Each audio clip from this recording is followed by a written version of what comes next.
It is no mystery that the post-Sean Lewis era for the Kent State Golden Flashes has not started off particularly well, as this was one of the worst teams in the country in 2023. But the fans in Kent, Ohio are looking to put last season beside them and look on improving this football team here in 2024. And I got good news for all you Golden Flashes fans out there. There is improvement to come for this football team this season. How much so? And can this team be a player to try to get back into a bowl game, but at the very least, be a max surprise here in 2024? Well, you're about to find out what I think here in this video. What's up, Tailgaters? You're in the booth with Tailgate Nate today. Welcome to my channel, and welcome to prediction season. It is almost over. We have almost done all 134 teams. I believe we're going to be finishing up this week, and you want to be sure you stick around for it. Make sure you subscribe and ring the bell so you know when the rest of my prediction videos get uploaded, and you have to if you're as big of a college football nerd as I am, because I'm going to post a lot during the season as well. But I want to thank you guys so much for all the support you have shown this prediction season. Please continue to like, comment, share, and continue to watch my videos. It helps support my channel more ways than you can even imagine. There are a ton of prediction videos up on my channel. Go watch however many you want. It all helps support what I do here on YouTube. Greatly appreciate everything that you guys do. But now let's go ahead, dive in, and talk about where the Golden Flashes stand here in 2024. We'll take a deep dive into the team's offense, into the defense, and at the end of the video, we'll go through the Kent State Golden Flashes football schedule and give it a good old game-by-game preview and prediction. Couple more things, however, before we do start, because I do have to say, right over here will be the stats the team put up, whether that's offensively or defensively from last season. And, hey, for all your viewing pleasures out there, right down there below the team's logo, I've went ahead and put the team's coaching staff. So, let's waste no more time. Let's dive on in and start talking about the Kent State Golden Flashes here in 2024, where we begin by talking about the offense. And it is no secret, whether if you watch this team last year or you're purely looking at the numbers that are right there, this just was not a good offense last season. They couldn't even get 15 points per game. They had trouble moving the football down the field. The run game wasn't good. The pass game was inconsistent. The offensive line did not do its job to the best of its ability. And overall, you're just looking at an offense that really, again, overall, just wasn't that great here in 2023. But 2024, there is expected improvement, even though you do lose some really talented pieces. Let's talk about some of those pieces you lose, including out of the quarterback room. It is the most important position on the field, and you lose, statistically, your most important passer from last year. He led the way in passing yards. That was Michael Alemo, 932 yards, 2 touchdowns, and 4 picks. He did have the worst touchdown to interception ratio out of anyone that threw a pass for Kent State last year, but again, was the leading passer, played the most snaps. That speaks for something. He has gone and off through the transfer portal. So who returns in this quarterback room, and who's going to end up getting the new primary starting job? Well, I don't think it'll be Devin Cargman, even though he does return to this program and had some playing experience last year. He had 41 passes attempted, completed 21 of them last year for 305 yards, 2 touchdowns, no picks, and had the highest yards per completion out of any quarterback that threw a pass for Kent State last year. I don't think it's going to be him. I think it's going to be one of these two guys. JT Sherrod is a transfer coming over from Troy. Yes, he played behind Gunnar Watson, and I don't think has much experience throwing a football. I think he may have thrown a couple passes throughout his career. Still a very talented player that comes over here to this program. But Tommy Ulatowski, I think he is going to end up being the starting quarterback here for this team. You take a look at what he did last year. Yes, his completion percentage was under 50%, 60 passes completed out of 121 attempts, had 737 yards, 7 touchdowns, and 2 picks. Ulatowski as well is going to be a quarterback that gets outside of the pocket and can run a little bit. In 47 tries, had 89 yards, which I know is not fantastic, but he at least shows you that he has some ability with the legs there. And with a full starting season, at least I predict under Tommy's belt, I think he's going to end up giving this Kent State team some really, really solid quarterback play. I think he's the choice to go at the starting quarterback position, and I think he'll be starting out of the gates game 1 here for the Kent State Golden Flashes. Okay. Running back room, wide receiver room, tight end room. Let's talk about all of it. Running back room. We'll start with that. You lose your your second and third. My apologies. I was going to say third and fourth, but your second and third leading rushers from last year's team are gone. That was Jalen Thomas, who had 460 yards and 2 touchdowns, and Xavier Williams, who had 137 yards in the touchdown last season. So you lose those two guys. Both of them have since graduated. But hey, notice I said second and third. Means your leading rusher from last season comes back. I'll tell you who that is after a water break. Please make sure you all drink lots of water and stay hydrated. Hydrate or dehydrate, right? Gavin Garcia is returning to this team. Very good running back in my eyes that could see some pretty good improvement here in 2024. 544 yards, 2 touchdowns on 138 carries last season. He's going to be the starter once again out of the backfield. And, well, with Thomas and Williams gone, you're going to need some guys to step up into that role. Kai Thomas and Curtis Douglas figured to do that just as Thomas and Williams did last year. So you exchange one Thomas for the other, Jalen for Kai. And a freshman in Aiden Harris is entering this program. Now, he could see some pretty good minutes here. Likely will be a guy that redshirts, but all in all, he could get some pretty significant carries for the Golden Flashes this season. Wide receiver room, let's talk about it. You lose a really good one. He's off and gone to Virginia. That is Trell Harris. Trell Harris was the third leading receiver on the team last year. Third on the team in catches as well, 26 catches. For 400 yards, he was actually sitting there right behind a guy we'll talk about in a minute for second, and he did have a touchdown last season. You also lose your fourth leading receiver from last year in Jameel Gardner Jr., should be a junior in there. He's also gone and off through the portal, had 298 yards and a touchdown for the Flashes last year, and you lose your leading receiver out of the tight end room, your fifth leading receiver from last year in Justin Holmes. He had only...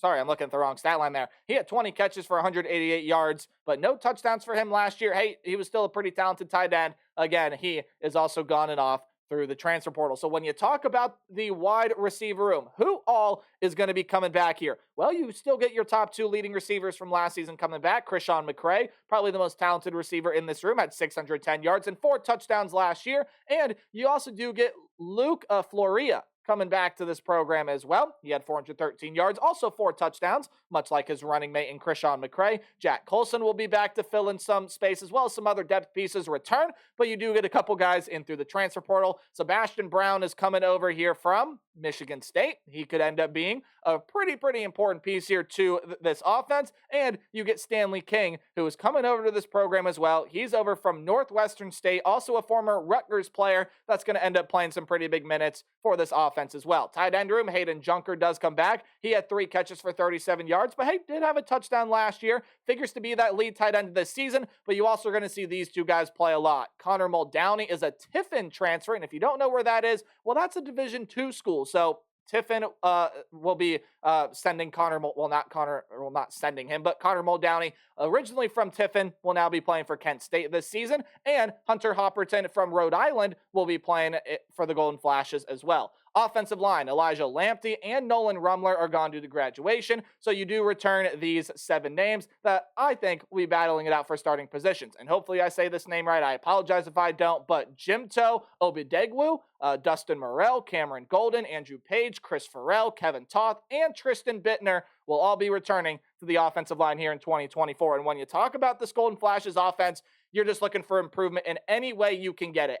I think they're going to get more consistent and better quarterback play this season. Ulatowski, I think that completion percentage is going to jump if he can keep that touchdown to interception ratio about where it was last year with the 7-2 ratio and expand it. Maybe he has 21 touchdowns and 6 picks. Hey, I would take that from Tommy Ulatowski, absolutely. You're probably going to end up winning some games like that. Maybe it's JT Sherrod that takes over, and I'd be very curious to see what he looks like. But you got good players in the running back room led by Gavin Garcia, McCray and Floria, as well as Sebastian Brown. A good 1-2-3 in the wide receiver room. I think the offensive line should be able to get better this year after allowing 41 sacks last season. I see improvement for this Golden Flashes offense. I think a big key is, can you finally get consistent quarterback play, and can this offensive line take a step in the right direction? That's the big thing for the Golden Flashes this season. Now let's talk Golden Flashes defense. Again, you see the stats right over there. And look, honestly, the defense is not as bad as some of the statistics may make it seem. Yes, this was not a good third down defense. Yes, they allowed a ton of points. But also when you take a look,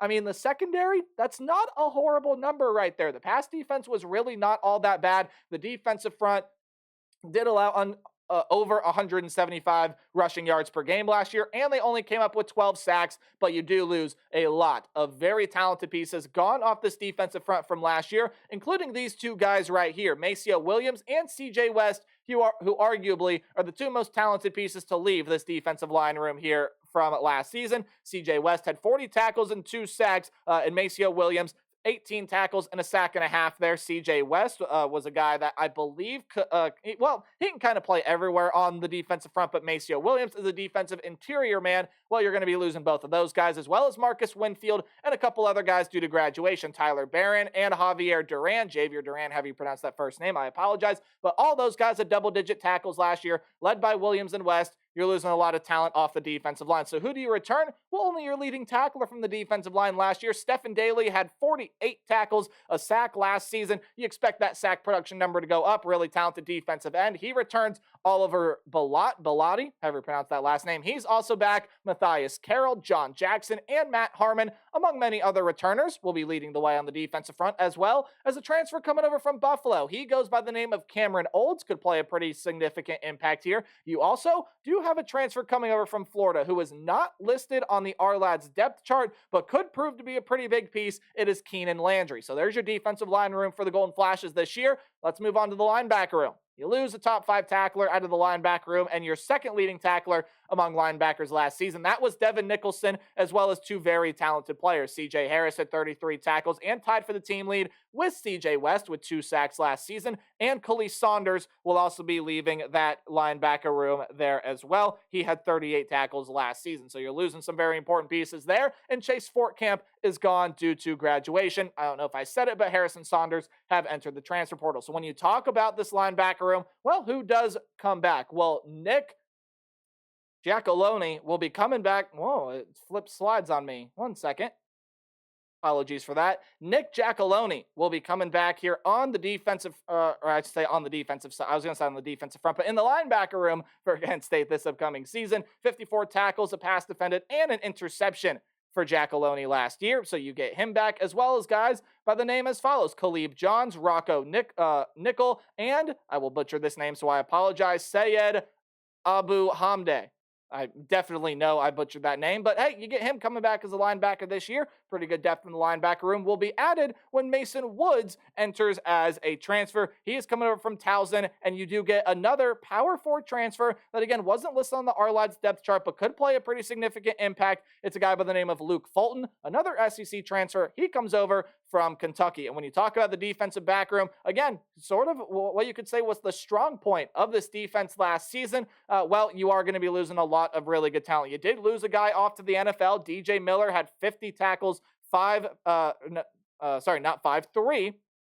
3 passes defended with 1 interception last season. So he has gone off to play in the NFL. You can see him on Sundays. Capone Blue has entered the transfer portal. He had 35 tackles, 10 passes defended, which led the team last year. So he is gone. And then Jelani Williams gone and off due to graduation. Hey, another guy's going to be gone and off to the NFL as well. It's your leading tackler, Bryce Shepard. 79 tackles, 7 passes defended, which was second on the team with 1 interception last year. So him, along with Miller, will be guys playing in the NFL. And there are all your notable losses out of the defensive backfield. So, okay, who is going to be coming back here to play cornerback and safety for this team this season? Well, you do get Naeem Muhammad coming back, as well as Xavier Coakley to play some corner for this team, and some really talented transfers. Dallas Branch and Jalen Dotson both enter this program. While you go ahead and take a look in the safety room, Alex Branch, I don't think any relation to Dallas Branch, but Alex Branch will be back to play safety for you this season. 34 tackles, half a sack, and 3 passes defended for him at last season.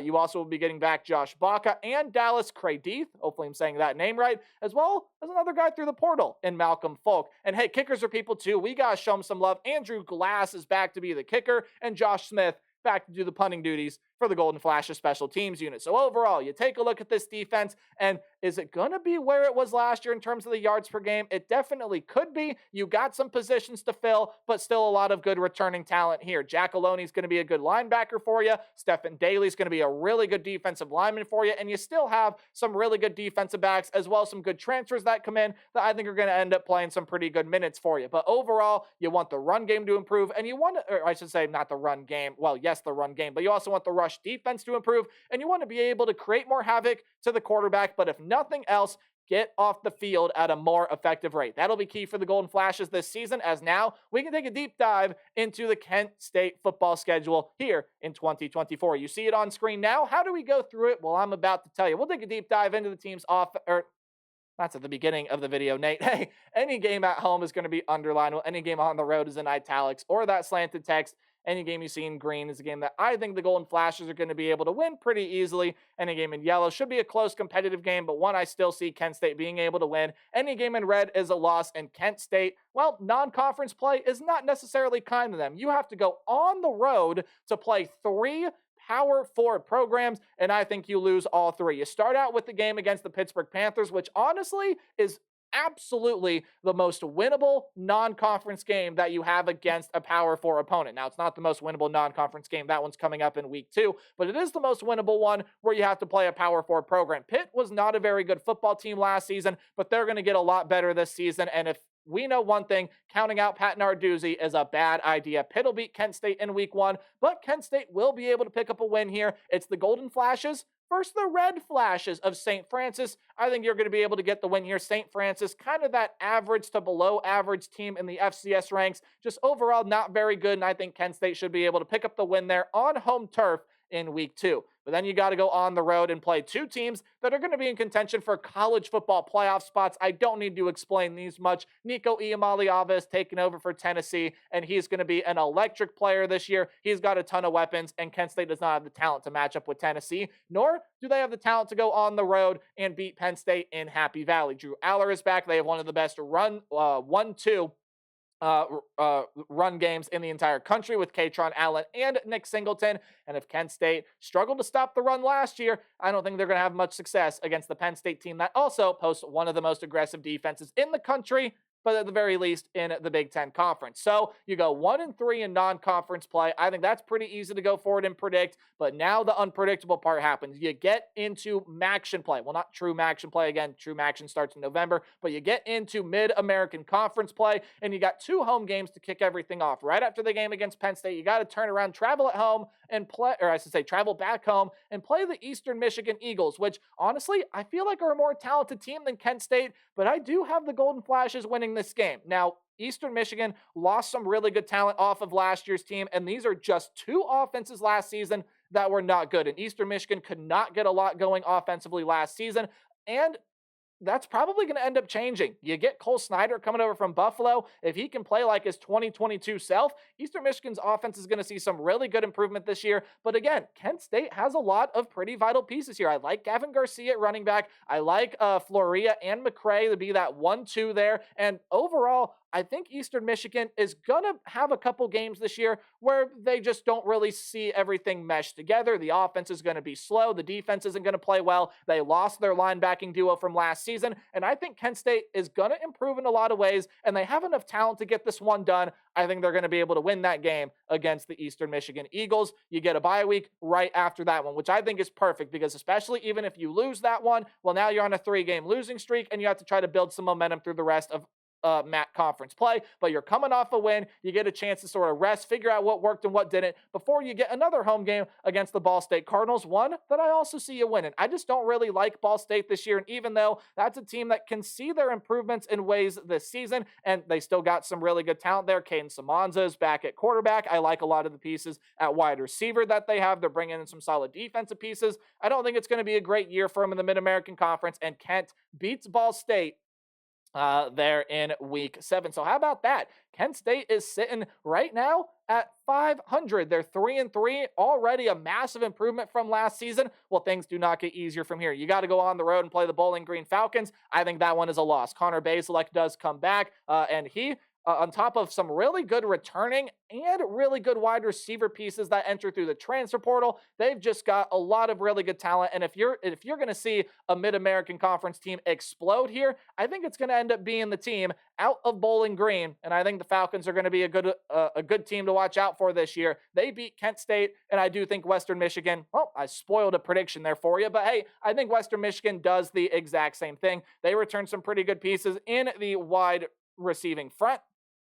As well as I believe getting a returning quarterback there. Yes, they do in Hayden Wolf, a former Old Dominion Monarch. He's going to play really, really well for this team this season. You bring in some really good defensive pieces through the portal, as well as return a lot of talent from last year. Western Michigan is one of the teams that's going to hang around the mid-tier of the Mid-American Conference, but overall, I see them, especially in their home environment, beating the Kent State Golden Flashes. Okay, Now you dive on in after your second bye week of the season to true Maction play, which is going to have you ride the wave all towards the end of the season. Your first two Maction games are going to come against teams within the state of Ohio, but I think they are much more talented than what the Kent State Golden Flashes possess. One is against the Ohio Bobcats.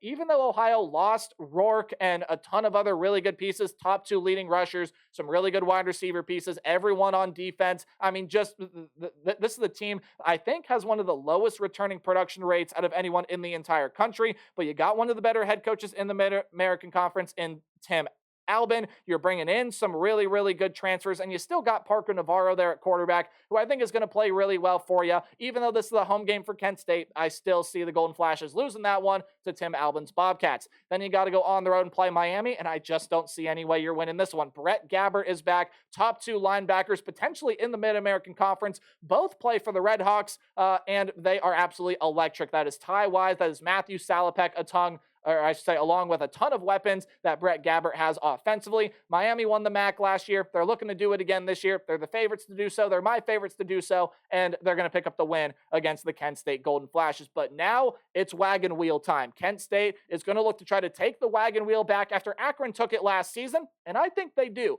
I don't think the Zips are going to be a very good team at all this year, and that's not to say, again, they aren't devoid of talent or anything like that. They still got some pretty good pieces on that team, but I don't see Akron being super competitive out of the MAC this year. Yeah, maybe they win one or two games, and this one being one of the more winnable ones for the Zips, but I still think the Golden Flashes improve enough to get that wagon wheel back. And then you got to go on the road and play Buffalo. And look, I just told you earlier in the video, Cole Snyder is now with the Eastern Michigan Eagles, and Buffalo, you don't really know what you're going to get from them in a lot of positions this season. Lost some really good pieces through the portal. And hey, Cameron Olds gets to face his former team, but Buffalo's going to pick up a couple wins this year. And I don't think the road games are going to be polite to Kent State this season.